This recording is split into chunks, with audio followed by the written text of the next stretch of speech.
Good morning and welcome to Obieacres. It's June 19th and it's really hot and dry here at Obieacres. Humid, and they're calling for thunderstorms all week, pop-ups. We got a couple little brief showers here. They only last maybe 5 minutes, so we don't them out. But the corn's getting really tall. This corn is. It's waist high in spots. The beans are growing, but they're running. There's moisture down there because we had that wet spring, but it's getting critical because they're not calling for the heat to go away for a while, and they're just calling for these 30%. I got 30% chance of storms every day for the foreseeable future, but that's not what I'm doing today. I wanted to start a new series. I'm gonna do one of these let's say once a week maybe. It's gonna called Obieacres Tractors Past and Present. And I'll go through the list here real quick, but then every day I'll go through the list and talk about my past tractors, which there really isn't that many. I mean, I tend to keep my stuff a long time instead of getting ready to just keep adding, because it's just handy to have them around. I will say I don't collect them. I use every one of them and use them pretty frequently. I mean, I don't put a ton of hours, like for example, the Massey, I don't put a ton of hours on it, but I do in the summertime. I use it more than any of them because I spray with it, and I got the mower on it right now. It's like we had the hay bind on the TW, but we'll start with, I'll just go through them real quick. We got the Ford 861 over there, the 801 series. It's an 861. I got that. I'll just go through horsepower ranges. The Ford 861 is my smallest. I got the Ford 5000 sitting outside over there. We'll just show them real quick, each one. Ford 5000 sitting out there. You can see it in there. That is the only tractor this farm, and I'm talking about my dad. I'm the second generation on this farm. That's the only tractor he ever bought new. It'll never leave this farm. He told me when he was alive, so don't ever get rid of that thing. These were I think Streakers told him that's where it was bought. Streakers was a long, huge Ford dealer at the time. They still are, but not in Tiffin. But this was the smallest tractor in this series. It had the heaviest rear end for the horsepower. I think they made the 7000 was bigger. And then let me see. Yeah, so then I got the 5000. That's a 1967. I'm going through ages, and actually it lines up that way. Horsepower and ages, they all gradually they're the same in order. That's the way they work. The Massey 1135, this is the first tractor I bought at an auction when I first started farming. When I took over the farm, I bought this, and it was my big horsepower for a couple of years. I did all the heavy work with it. This is a 74. And I'll go into more detail on them every week. I'm not gonna do each one in detail right now. I'm just gonna show you which ones I got. And then the Ford TW20 is the next one. That's my next big power. I got that a couple years. When did I get that? 95, I think, from my father-in-law. When my brother-in-law took over his farm, he decided he didn't want the Fords. And he had just put a new engine in this a few years previous. So I bought it. Well, my father-in-law, I was making payments on it and stuff. I got a good deal on it, let's put it that way. I didn't pay the whole amount, but that's been a phenomenal tractor. I haven't done hardly anything to that since I've had it. It gets used as much as the Massey. It gets more hours on it than the Massey does, because I plant beans with it.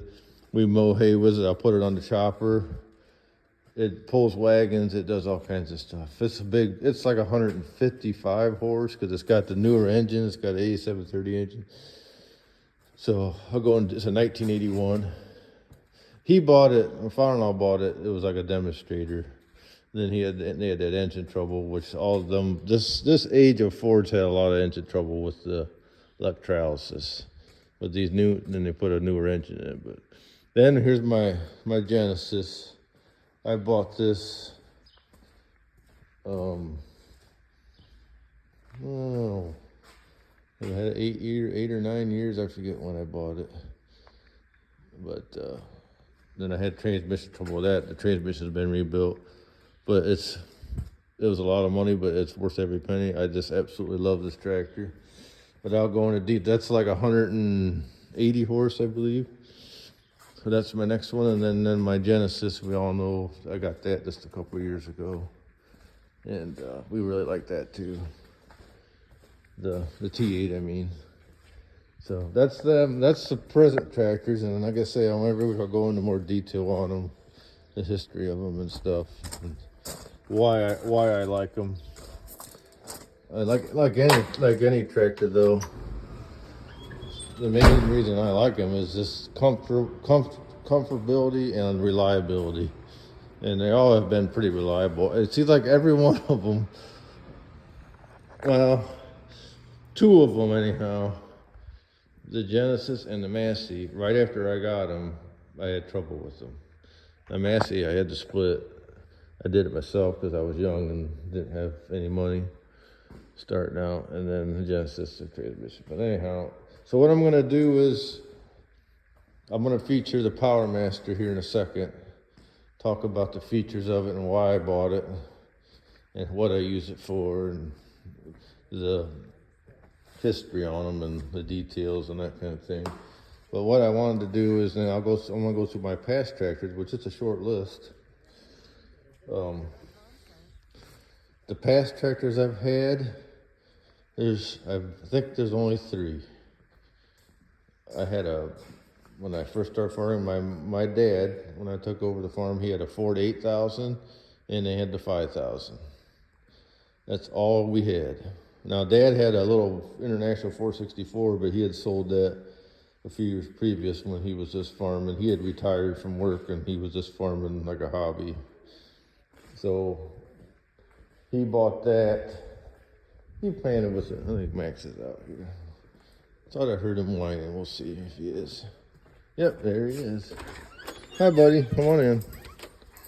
He likes to sit in this chair. Sorry to interrupt the tractor talk, but anyhow, had a Ford 8000. He had that when I was growing up. He bought that. That was our big tractor. I mean, we only farmed this 130 acres. And I worked around with that thing. It had a Ford cab, or whatever cab they put on them. It was the first of them. It looked, them cabs looked just like the 9600s and 8600s. And them weren't great cabs. This was even worse. It was terrible. It was hot, noisy, no sound deadening at all in it, no air conditioning. And we had that, and I sold that when I got the TW20 from my father-in-law. I sold that like in 95. So I had that like 3 or 4 years. I had that, and I had, when I first started farming, I bought that, so I had the 5000 and the 8000 and the 1135. So then the next tractor I bought after the TW20 was the 9130, and we've all seen videos of that. That's when I traded in on the T8. I had that from like 2002 till I traded in on the T8. That's a Steiger 91. Nice tractor. I liked it. It was a big change, but it had issues. I mean, even when I first got it from my neighbor, it was the fuel tank was all plugged up, and I always had to clean it out. I had to change filters all the time. And finally, one year, I completely flushed the tank out, and that helped. But it was just underpowered. The engine was tired and should have been overhauled. If I was going to keep it, I'd have to overhaul. But even them very first ones of them had a small radiator, and it would get warm when you're pulling it real hard. They were kind of made they were more of a planting tractor. But Max, you want out, do you? Max, come here. And so they weren't made to pull. I don't know. It just wasn't. It would get warm. And it was a nice tractor. It was just really getting really tired. It had like almost 9,000 hours on it when I traded it. But everything worked on it. I had done a bunch. I did a bunch of work to that thing. Air conditioning, hydraulic issues with the remotes, and PTO, the shaft, the drive shaft in between, and a couple other things. But then I had no videos of this one because I got it. I sold it when I got the 8770. I had a TW30 for 3-4 years. Bought it off a guy I know. He's since passed away, bless his soul. But it had a newer engine in it, also just like the TW20. And I liked that tractor a lot. I just didn't have a need for another big tractor like that it only had 1,000 PTO. If it would have had both PTOs, I might have kept it. But looking back at it now, I wished I probably would have kept it maybe and sold the Massey. But I really liked the Massey, so I don't regret it really. But that tractor did use a bit of oil. It had all kinds of power and was extremely fuel efficient. And the 30s had the bigger fuel tank. I mean, I could fill it up with fuel and use it all spring and hardly have to put fuel in it because I pulled my drill with it. I had my no-till drill at that time, and I pulled it and I worked ground with it. It did everything the A770 does now, but you know, it was a two-wheel drive. But I would like to kept that. That would have been nice to put on the corn planter, but it had the big 20.8 38s on it and the big front tires. That's why I didn't really want to plant corn with it. But I could have put axle duals on because I got hubs for it. But that was a 1981. It was just like the 20. Everybody knows that exact same tractor, only a little bit more horsepower, intercooled, and had the bigger front end and longer nose with a bigger fuel tank. And that's the tractor that I sold that after I got the 770. So them were the only three tractors I've ever really got rid of. So, but then it brings me to the Power Master. This is actually one of my newest tractors I've acquired. Never had an old Ford, and I always wanted one. Austin bought this off a guy and restored it. It wasn't running, and it was just gummed up, and I forget what he did to it. Well, we got different tires for it because one tire didn't match, I think, and he found some wheels and tires. The rims were rotted out. Like mostly they put liquid in them and they rot out.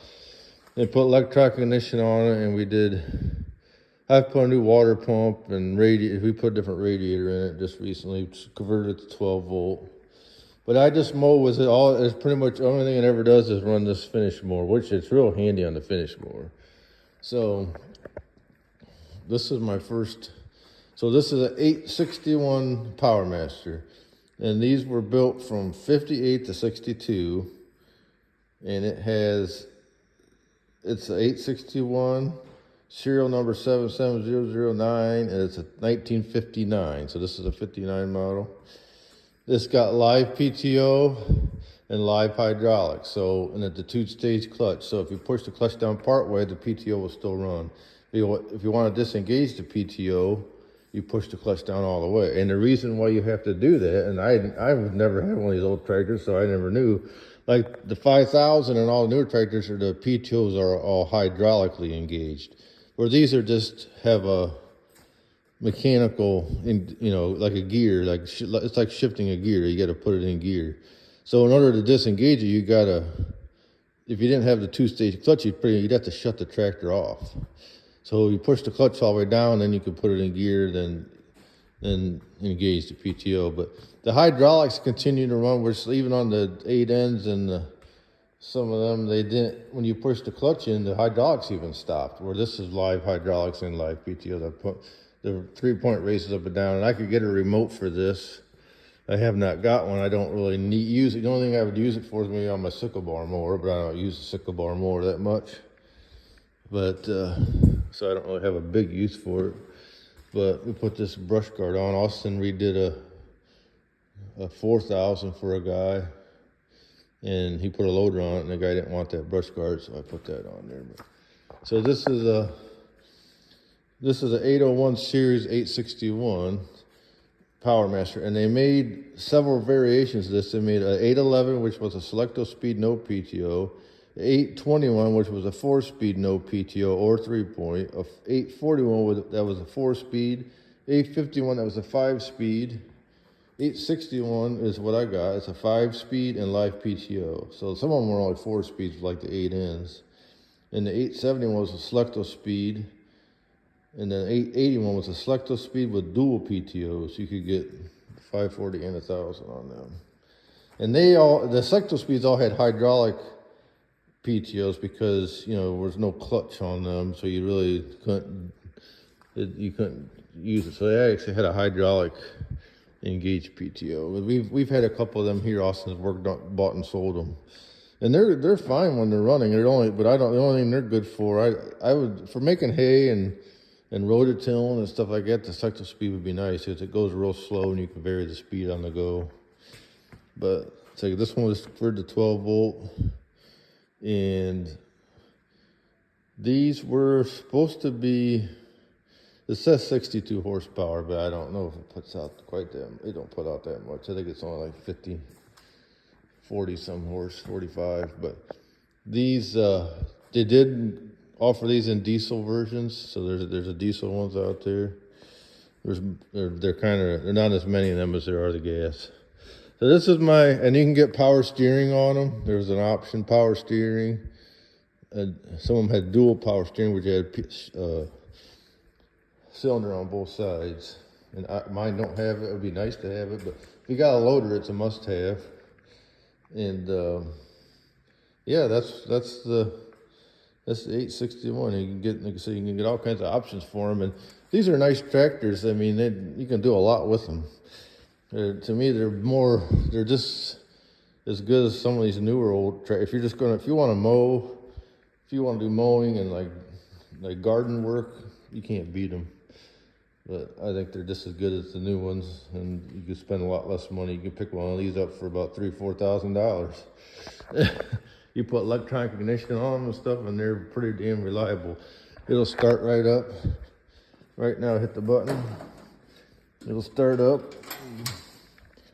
You don't get much better than that. It runs really smooth.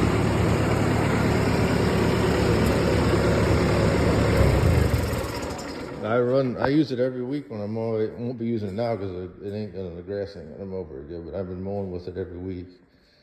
And so I use it. We've had it on the hay rake a couple times, and you can do others. I do move stuff around with that front hitch on now. I do push equipment around, but mostly it never comes with a hook from that finish mower, and it does a good job on there. So that's it. So that's my first of the series. Next week I will highlight the Ford 5000, which is, to me, one of the greatest tractors ever made. As far as, they sold a bunch of them. I mean, all of them. I have nothing against any other brands, and the John Deere's the premium. Obviously, they're the best. They're the most popular, and I'm just not as familiar with the John Deere. But all them tractors in the 60s were they were revolutionary, all of them. They all started what's known as the modern day tractor today, like that 5000 or the 4020s. You buy a tractor that's open station, I don't know if it's going to be much better than one of them. I mean, any of the tractors of that era. If you just want a straight transmission, you can't hardly beat them. I mean, I've never done anything to that 5000. So next week I'll feature that, and I'll catch you next time. Thanks for watching.